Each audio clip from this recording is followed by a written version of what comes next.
Hello fellow humans and welcome to the Madhouse. My name's Josh and this is another Top 5 Wednesday video. Today's topics is books you wanted to start yesterday. To be completely honest, I don't quite know what this means. I assume it just means books I would have liked to have started reading yesterday but couldn't. It could of course be referring to the actual time setting of the book, so say Pride and Prejudice, but if I wanted it to start yesterday instead of in that era. But I'm going to go with books I wanted to read but couldn't. This one is far easier to do, so I'm going with it. Number 5 is Angelika Overrath's Neue Tage, Roman in einer Nacht. It is apparently a very interesting book. I don't really want to read it, but it's for my German, the German part of my degree, so I really have to. From what I can tell, it's about someone called Joanna. Her dying mother is in the house. Everything goes wrong for her and it's about how she deals with it. I think. I haven't started it yet. I'm not looking forward to it. Number 4 is The Last Oracle by James Rollins. I actually am a big fan of James Rollins. If you don't know him, think Dan Brown, but with more science, more accurate research and more guns. It's very good. I have to say I really enjoyed it when I read it from the library. This particular one features around an ex-Soviet program to use the gifts of autistic savant children to further their own ends. To be fair, I honestly had never heard of this before, although now I have read it.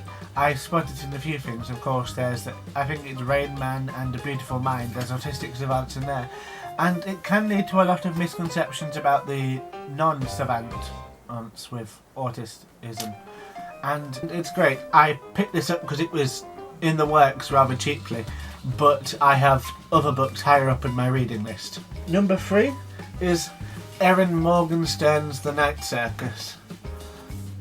I'd heard only good things about this book. I'd first heard about it actually through Carrie Hope Fletcher. As for this book, well, the cover is absolutely beautiful, and I started this morning. I couldn't not read it. An old friend gave it to me yesterday, and I'm already torn in. It's such a magical, gothic and deliciously dark world that's being painted. I mean, it's Victorian world. I say Victorian because it's set around the 1870s, 1880s. But it's not just in London, it's all around.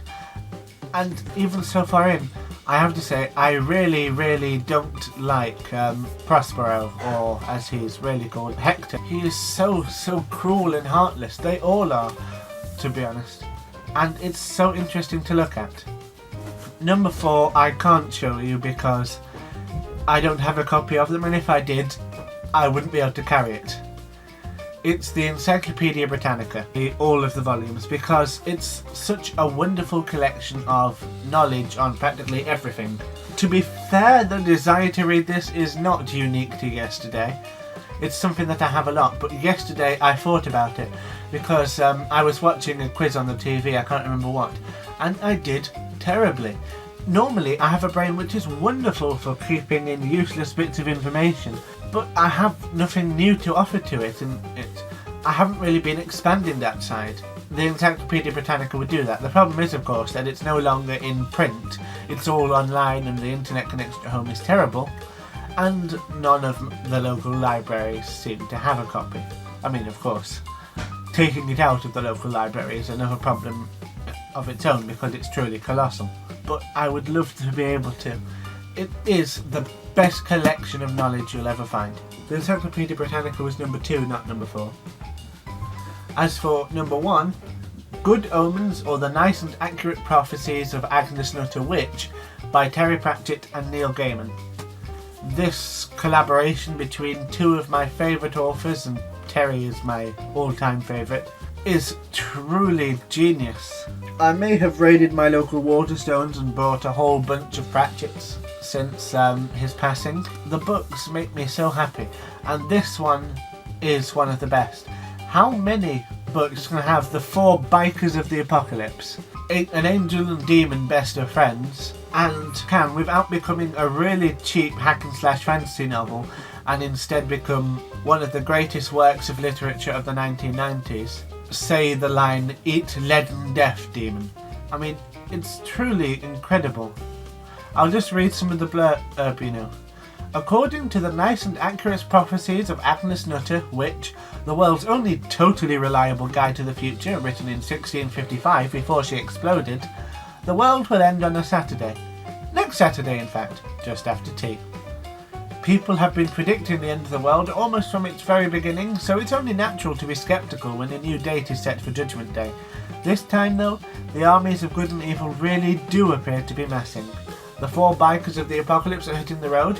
Both the angels and demons, well, one fast-living demon and a somewhat fussy angel, would quite like the rapture not to happen. And someone seems to have misplaced the Antichrist. It is truly hilarious. Also, another thing about that one, this book has another strong female character called Agnes from Terry Pratchett. It's almost as though he had a thing about the name. Okay, and that's it for this week. Thanks for watching. Click like and subscribe, and let me know what you think about these choices. I hope you tune in next time. Bye. Auf Wiedersehen. Tschüss. Be gone.